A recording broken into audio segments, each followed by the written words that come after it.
그제 바이든 대통령이 방한을 해서 윤석열 대통령과 정상회담을 했습니다. 회담의 결과라든가 전망, 평가 등에 대해서는 많은 언론인들이 다 다루고 있는데 오늘 우리가 드릴 말씀은 이런 회담 본질적인 문제가 아니라 미국 대통령은 해외 순방을 오면 무엇을 타는가? 트랜스포테이션 얘기를 좀 해보고자 합니다. 움직이는 백악관. 그렇죠. 그러니까 에어포스 원이라고 그러죠. 에어포스 해리스 포드가 나왔던 에어포스 원이라는 영화를 떠올리시는 분들이 있을 텐데 에어포스 원뿐만 아니고 더 비스트부터 자동차 더 비스트, 그리고 헬기 마린원. 네. 마린원은 이제 그 에어포스가 원이라는 것처럼 그 VIP 넘버 원 센터 제로원이라고 할 수 있는 그 미 해병대에서는 가장 VIP다. 그래서 그 코드 네임을 에어포스 원 머린원이라고 붙이죠. 네.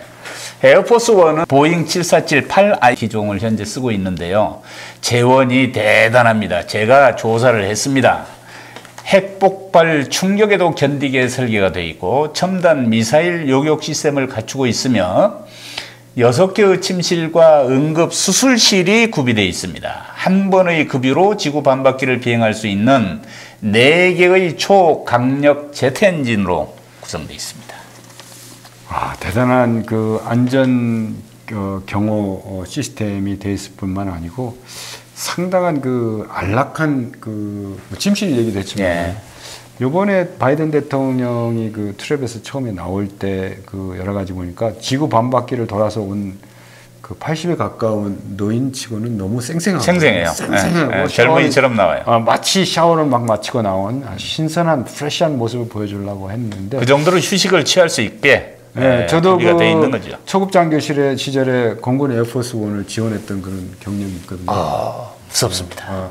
코리아 에어포스 원, 그 뭐 조종사는 아니었고 거기에 그 경호 안전을 지원하는 장교 역할을 했는데 그때 이제 우리 국내용으로 보잉 737-300 그런 기종에서 그 새로 도입해가지고 안내 실내 개조라든가 뭐 여러 가지 다양한 시스템 미사일 해피 기동까지도 했는데 그 이후에 이제 747-400으로 이제 업그레이드 했죠. 그다음에 그래서 그거 가지고 세계 각국을 누비는 대한민국의 국력 상장과 버금가게 했는데 만약에 노후가 돼가지고 금년도 1월 달에 747-8I 이걸로 이제 우리나라도 이제 국력 상승에 버금갑게 이제 업그레이드를 해서 새로운 전용기로 문재인 대통령이 유나이티드 아랍에미레이트를 비롯한 중동 지역에서 외교적 성과를 거두는데 활용된 게 있죠. 근데 우리나라는 그 미 공군처럼 아주 대규모 장거리 투사 능력이 아직 제한이 되기 때문에 수송기가 그 우리 대통령 전용기를 직접 실어서 뭐 가지를 못하고 북한 같은 경우도 뭐 열차로 가지고 안 되니까 오죽했으면 그 먼 거리를 하노이까지 열차를 타고 갔겠습니까? 그러니까 그때 BMW 시리즈라든가 뭐 다양한 벤츠 시리즈 뭐 등등 여러 가지 김정은의 전용 차량이 뭐 몇백 대라는 얘기도 있을 정도로인데 어쨌든 이번에 미국 에어포스 원이 한국에 오면서 많은 관심이 그 장비에 대해서 기울어졌죠. 에어포스 원을 운용할 때 디코이기를 운영한다면서요? 디코이라는 게 위장 기만용이거든요. 그러니까 적이 만약에 테러리스트가 만약에 경격을 했을 때 어떤 게 핵심 목표 타격인지를 혼선을 주기 위한 헷갈리게. 그래서 비슷한 유형의 그 항공기를 또 똑같은 기종을 또 띄우기도 하지만은 최소한 2대의 비행기가 또 같이. 어모기 에어포스 원이 뜰 때는 그 전투기한 어모 등등이 이루어지고 마지막 날 그 한국을 떠날 때 방문했던 그 연합 그 항공 우주본부 거기가 이제 한국군과 미군이 합동으로 근무하는데 그런 곳에서 모든 그 에어포스 원이 움직일 때 항로나 항적상의 위험 요인을 사전에 진단하고 주의 통제를 하기 때문에 쐈을 때 안전을 보장하는 거 있지만 쏘지 못하게 하는 다양한 조치가 이루어지고 있다. 이렇게. 에어포스 원이 움직이면 당연히 또 수송기가 가는 거죠. 그렇죠. 다양한 수송 지원 시스템이 이루어지죠. 특히 미국 같은 경우는 그런 장거리 수송 능력이 전략수송사령부 이하의 항공기를 통해서 이루어진 거죠. 특히 마린원 헬기도 싣고 그것도 한두 대가 아닌 여러 대를 또 지상에서 달리기 위해서 더 비스트 캐딜락 차를 또 여러 대 싣고 그러고 가는 겁니다. 겁나요? 그 머린원 헬기는 이제 로컬에서 이동할 때 아주 신속하게 많은 일정을 소화할 수 있죠. 그리고 트럼프 대통령이 방문했을 때도 평택에 새로 조성된 역시 부동산 개발업자 출신이라는 건지 그 부지의 부동산 개발에 관심이 많은 것 같아요. 그때 현직 그 주한 미군 사령관이 그 두 바퀴 돌았다는 거 유명하지 않습니까? 그래서 이게 말이지 새롭게 그 랜드 파트너십을 통해 가지고 우리가 확보한 그 미군 기지다 이렇게 설명해서 그 당시에 한국의 방위배 압박이 많이 축소시키는데 결정적 역할을 했다. 뭐 이런 정도의 그 머린원은 이제 이동할 때 그 로타라고 그러죠. 그 위에 아주 커야 그 양력이 크기 때문에 로타를 접이식으로 하거나 접어서 혹은 분해해서 가지고 와서 다시 조립. 그렇죠. 참 대단한 이동 행렬입니다. 백악관 미디어 전세기 그러니까 화이트하우스 패스 차터가 출발 함께 하나요? 아니 미리 가죠. 그렇지. 미리 하루 전에 통상 하루 전에 가는데 이번에 워싱턴 포스트 여기자가 윤석열 대통령에게 그 여성 평등 문제, 특히 고위직 진출 문제로 날카로운 질문에서 세계인들의 관심을 끌었는데요. 이런 미디어 기자들이 별도의 전세기를 통해 가지고 갈 수 있도록 그러니까 역시 세계적인 초군사 강대국이긴 하지만 세계 여론을 이끌어가는 민주주의 그 언론의 중요성 그게 바로 소통이죠. 뭐 공원에 나오는 사람하고 뭐 개그국 나오는 사람하고 소통하는 것도 소통이지만은 그것도 중요하고 악수하고 그런 것도 하지만 그것도 소통이라고 해줘요. 그 소통이지만은 그 CNN을 비롯한 세계 그 유력 언론의 기자들이 생생하게 하기 때문에 그만큼 그 출연 배우에 해당되는 정상들이 신경을 쓰는 거죠. 그래서 그 바이든이 쓴 유명한 선글라스, 파일럿 선글라스를 비롯해서 동선과 의전, 복장 뭐 등등의 여러 가지 측면에서 치밀하게 계획을 세운다. 그런 측면에서 이번에 더 비슷하고 국방부 신청사 거기 현관까지 왔는데 바이든 대통령이 바로 영접을 받지 못하고 상당 시간 좀 기다렸다. 이거는 상당히 이해하기 어려운 그런 시스템이 가동되기 전이라 아직 좀 미숙한 점이 있다고 이해를 하고요.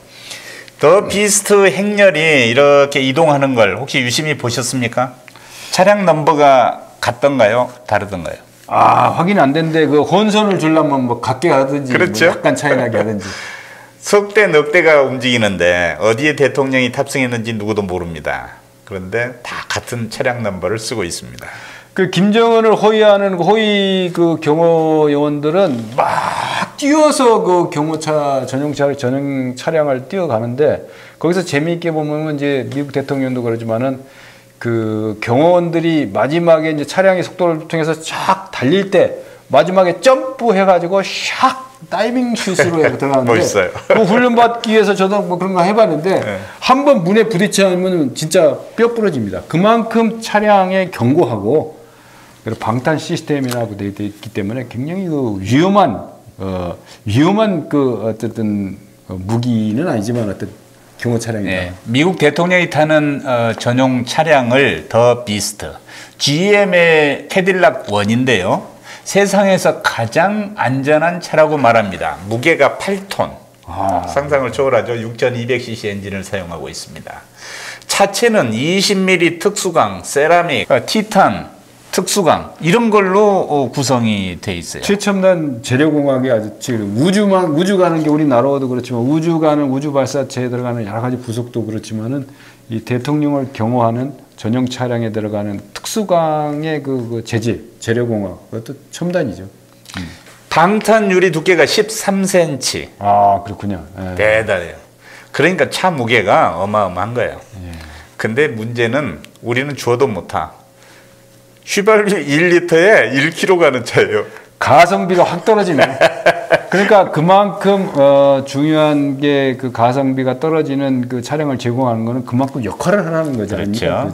대전차 지뢰도 견딜 수 있게 돼 있고 연료 탱크 폭발 방지 또 폭발이 되더라도 특수 금속으로 제작이 돼서 별도의 연료 공급 시스템을 갖고 있습니다.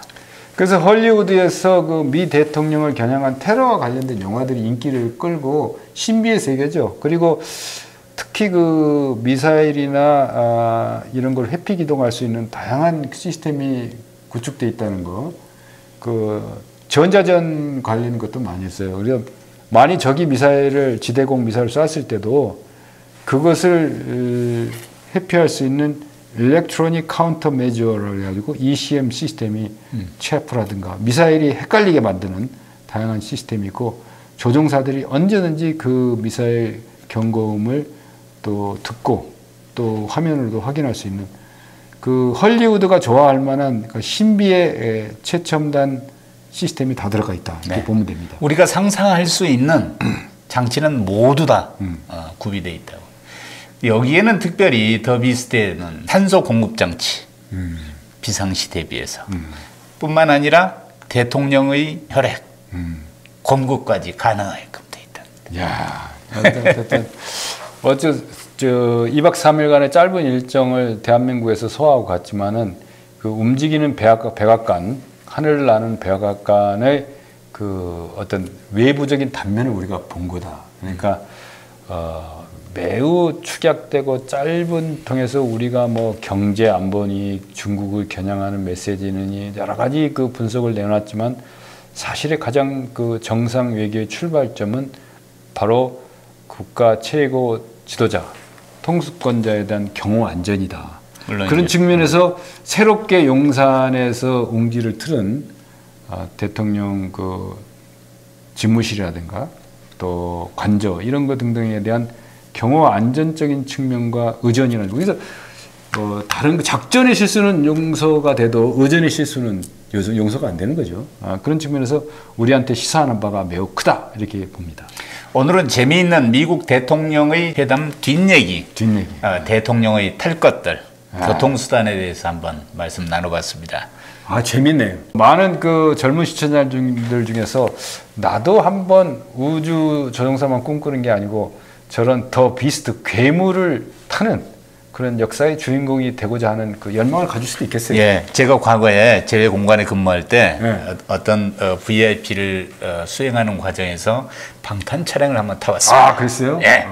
거기 자리에 앉아 있는 것만으로도 느낌이 다르더라고요. 혹시 그 로마 아닙니까? 로마의 그 모든 길은 로마로 통한다는 뭐 그런 데 아니에요? 그 비아 아비아라고 로마에서 브린디시 그 장화 뒤축까지 BC 5세기에 건설한 도로를 제가 듣기만 해도 아주 로맨틱한 도로인데. 예, 오늘 시원한 국방 이야기 여기서 마치겠습니다. 에어포스 1처럼 코리아 에어포스 1이 전 세계를 휘젓고 다니는, 한 배 이상을 떨치기를 바랍니다. 좋아요, 구독 눌러주십시오. 고맙습니다. 고맙습니다.